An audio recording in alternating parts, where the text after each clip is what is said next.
Hello folks, it's Gordon here, hope all is well with you. And this video I've called How Big Are Your Balls? I'm talking about women's sport because a few days ago I did a video about the cricket test match between England and Australia in the Women's Ashes. You may have seen it, you may not have done. And in that video I did mention women's rugby as well, because I went to see England play France at Twickenham at the wrap up, the last game of the Women's Six Nations this year. 58,000 people there. It was great, talking about the advances in women's sport. And this test match between England and Australia in the cricket at the weekend was a 5-day test, and it's only the second ever 5-day women's test match. And in fact, there've only been about 140 odd women's test matches full stop in nearly 90 years. So women's sport has still got a long way to go to get equality.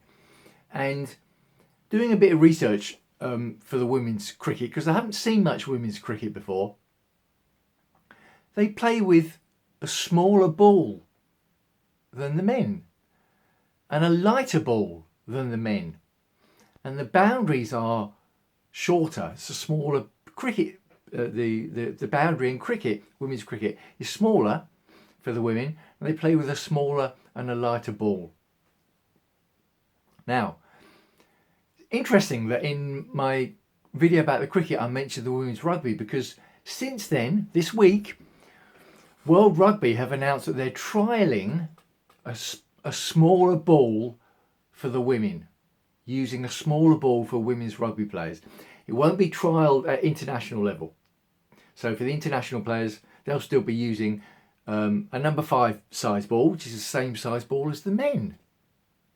And this has been discussed many times in women's rugby, on rugby Twitter, I'd call it. I'll come back to that in a minute. And it's interesting because when you watch women's rugby, the ball looks massive. It looks big.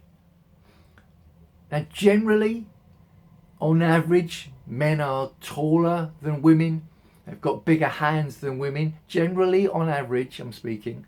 So, when you look at women rugby players holding the ball compared to men rugby players holding the ball, there's a big difference because the ball is the same size.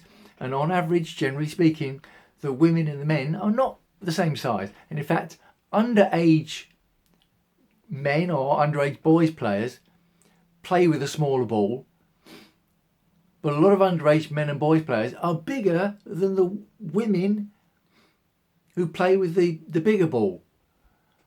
So it's been trialled that they will play with a smaller ball to see what happens, to see if it improves their not their now I've got to be careful about saying this, not improves their ability, but it might how can I put this? If they're playing with a smaller ball, so it's relatively going to be the same size as the men's, they might be able to make more elaborate passes and more elaborate movements with the ball. Should we say that? Yeah, I think that's a fairer way of saying it.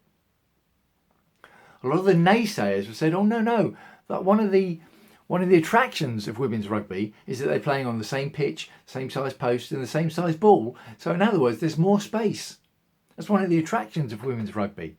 Don't start making concessions to the women with a smaller ball, because where does it stop? Do you then have a smaller pitch? Which they've got in cricket, a smaller pitch with a smaller ball and a lighter ball. It's fascinating, isn't it? And Wimbledon starts at the weekend. They don't play with a smaller ball. They don't play with a lighter ball. I wonder what the regulations are when it comes to women's tennis rackets versus men's tennis rackets. I don't know. If you happen to know the answer to that, if there's anything different in the regulations, let me know. And of course, the women in tennis only play 3 sets as opposed to the men playing 5.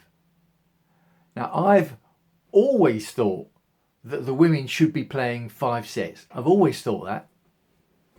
Pay is the same now. Pay has been the same in at Wimbledon, for example, for men and women for a while now, I think. I've always thought that women should play 5 sets because there's something sort of a marathon-like, a bit like Test cricket, I think, for 5-setters for the men. And you don't really get that back and forward drama swing that you get in a 5-set men's match. You don't get that in the women's match. You do get momentum going backwards and forwards, but a women's 3-setter in tennis can be over very quickly, snap like that. So should the women play 5 sets in tennis? Let me know if you've got an opinion. Now, I did talk about rugby Twitter, didn't I? Because I love Twitter for sport. I used to be a real poo-pooer of Twitter because it's full of smart arses, know-it-alls, haters, people who seem to spend their whole time on Twitter being contrary, being a smart arse, or being downright hurtful and trolling people and upsetting people on Twitter. Some people, that's where they get their enjoyment on Twitter. So I used to call it Twatter, and I didn't have that much time for it. But actually, what I found, and in fact it was rugby, the women's rugby that made me realise this, and then Eurovision and music as well, that a lot of people use Twitter and have fantastic connections and conversations and engagement with other people who love the same thing that they do. So I've started to see Twitter in a whole new light. And in fact, it was Twitter and this whole new light that I've seen Twitter in over maybe the last, certainly 6 months, and maybe as much as a year. It made me tweak my coaching/training offer, which is called the Online Passion Profits, turning passion into profit online. And it made me realise that a lot of people were voicing their opinions on Twitter. And obviously this applies to opinions on Facebook and Instagram and LinkedIn and TikTok maybe, but certainly Twitter, were having this engagement and connection and contact and conversations with people and putting their content out there, but getting nothing back from it. Brackets, of course, apart from the engagement and the connection, but why not monetize that content that you're putting out there on Twitter? As well as getting the engagement and the connection. Why not monetize it? And it was that made me tweak my offer, the Online Passion Profits, to the content monetization machine, which is what I now call the offer.